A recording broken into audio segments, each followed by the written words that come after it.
Good day, everyone. I'm going to talk about the digital divide. What are my experiences and factors affecting digital divide? And I also include the solution on how to address the factors that affecting digital divide. So first, let's define what is digital divide. So, the digital divide refers to the gap between individuals and communities that have access to information and communities technologies or ICTs and those who do not have an access. This divide is influenced by various factors, including socioeconomic status, geographic location, education level, and age. And however, experiences also play a significant role in shaping the digital divide. So, one of my experience that affect the digital divide is my limited exposure to technology during my childhood. So, children who grow up in a household without computers or internet access may struggle to develop necessary digital skills later in life. This lack of exposure hinder the ability to navigate online platforms and effectively and limits their opportunities for learning and employment. Furthermore, negative experiences with technology can also contribute to the digital divide. Individuals who have encountered cyberbullying, right? How scary in this modern world, or online scams maybe become hesitant or fearful, or they are scared to use our technologies or fearful of engaging with ICTs. These negative experiences can create a barrier between them and the benefits of the digital world. On the other hand, positive experience can bridge the digital divide. So we can also have a positive benefits from it. Access to high quality education resources online and can enhance learning outcomes for students from disadvantaged backgrounds. Additionally, individuals who have positive experience with technology are more likely to embrace it as a tool for personal growth and development. In conclusion, in this experience, it is a greatly influenced that digital divide. Limited exposure or negative encounters with technology can widen this gap, while positive experience can help bridge it. And it is also crucial for policymakers and educators to address these experiential factors when striving for greater digital inclusion in society. So, I can also have a experience in my internet connection. When it comes to internet connection, one of my experience that it affects the digital divide in socioeconomic status.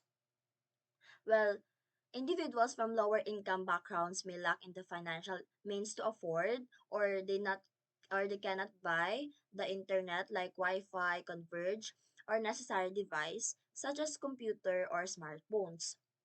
This limits their ability or access to the online activities, access educational resources, or research for job opportunities. Another experience that it contributes to digital divide is geographic location. I also include this, but I do not experience this one. Rural areas, but that's why I include this because it is common to other fellow individuals that experience this one. So here it goes. Rural areas often have limited infrastructure for internet connectivity, so making it difficult for residents to access high-speed internet services from those people who live in provinces, right? This hinders their abilities to engage to online learning, telecommunicating, or access essential government services. So, when it comes to education, also play a significant role in shaping the digital divide. Students from unprivileged school may not receive adequate training on ICT skills or have limited exposure to technology in their classroom. Well, it means that there is no program that included in their school about learning ICT, and this puts them at a disadvantage when it comes to using digital tools for research and collaboration and acquiring new knowledge. Furthermore, age can be also a part of affecting factor that digital divide. like older adults who did not grow up with technology. They don't have a cell phone, smartphone during their time. They don't know how to use it, right? Technology is may struggle with using computers or navigating online platforms effectively. So, lack of familiarity with these tools can isolate them from accessing critical information and participating fully in today's increasing digitized society. So, in conclusion, experiences such as socioeconomic status, geographic location, education, or age all contribute significant to the digital divide. Bridging this gap requires targeted intervention that address these factors and ensure equal access and opportunities for all individuals regardless of their circumstances, right? And for solution, so uh, my ideas or one of my thought for this solution is one reason for the expo- eh? one reason for the lack of exposure to technology during childhood is the fear of its negative effects, right? Um, we are scared to, uh, I mean, those parents are scared to give them, give their child, uh, cell phones because they are afraid that they can watch, watch the restricted videos, and they are afraid to that their child may use a on an excessive time. They're not going to control their child because they're addict, right? And it's common when it comes to technology addiction and using social media, games, online games, what I mean. And so during childhood is the fear of its negative effects. Like what I said, parents worry that excessive screen time can lead to addiction, social isolation, and decreased physical activity. As a result, they limit their children's access to technology or discourage its use or altogether. Another reason is the digital divide that exists in many communities. So, one of it is low income families may not have access to computers or high speed internet at home, limiting their children's exposure to technology. The disparity can further widen the educational gap between privileged and unprivileged children. For me, to address these issues, it is crucial to strike a balance between limiting screen time and providing opportunities for technology's exploration. Parents should set clear boundaries, right? And everyone should set clear boundaries, especially when we use technology, when we use laptop, when we use smartphones devices usage, while also encouraging their children, the parents encouraging their children to engage in other activities such as outdoor play or reading books. Not only they are focused their whole time on social media, or I mean online games or smartphones. They are watching kids shows or teledrama, yeah, right? So, additionally, school and communities should work for the bridge that the digital divide by proving equal access to technologies resources for all students.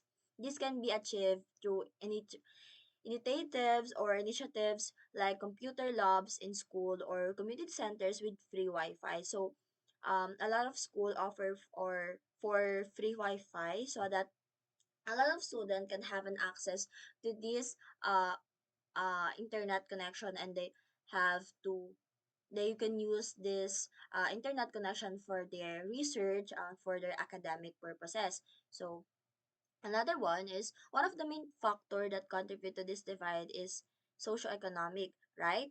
So individuals from the lower socioeconomic backgrounds often lack the financial means to afford technology or internet access, putting them at the disadvantage in increasing digital world. So, uh, that's why we have digital divide, because not all people afford to buy or to get uh the technologies that we're using right now in this modern world, because lack of financial income, right? So there is a boundary or a difference between the individual who can afford and the individual who cannot afford. That's why they are limit using that technology.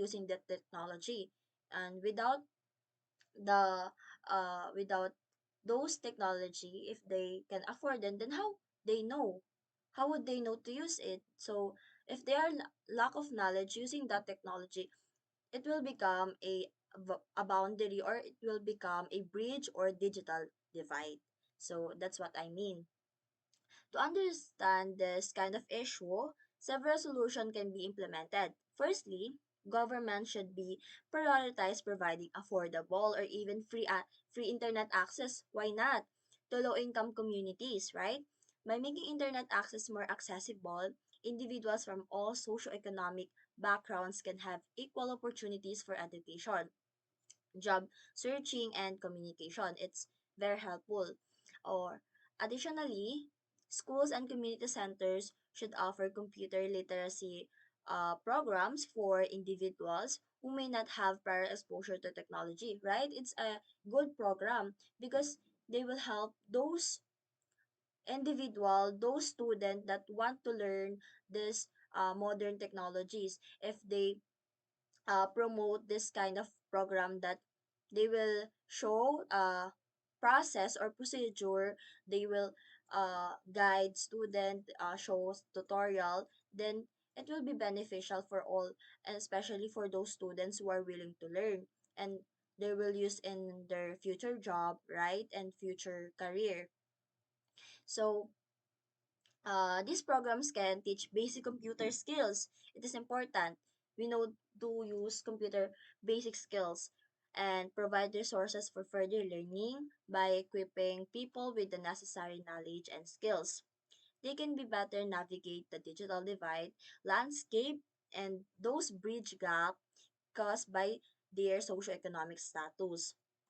It can be a solution. Furthermore, private companies should be collaborate with nonprofit organization to donate refurbished computers or tablets to underserved communities. This initiative would help ensure that individuals from socioeconomic backgrounds have access to necessary tools for success in today's digital age. So, in conclusion, in this both issue is addressing the lack of exposure to technology during childhood requires a it also requires balanced approach, right? It must be have a balanced approach that considers both its benefits and potential drawbacks. And by setting limits on screen time while also ensuring equal access for all children, we can prepare them for success in an increasingly digital world. Addressing the digital divide caused by socioeconomic requires a multifaceted approach involving the government intervention, educational program, and corporate social responsibility. By implementing this solution collectively, we can work towards creating a more equitable society where everyone has equal opportunities in this digital realm. Thank you. That's it. I hope you understand my explanation. Thank you.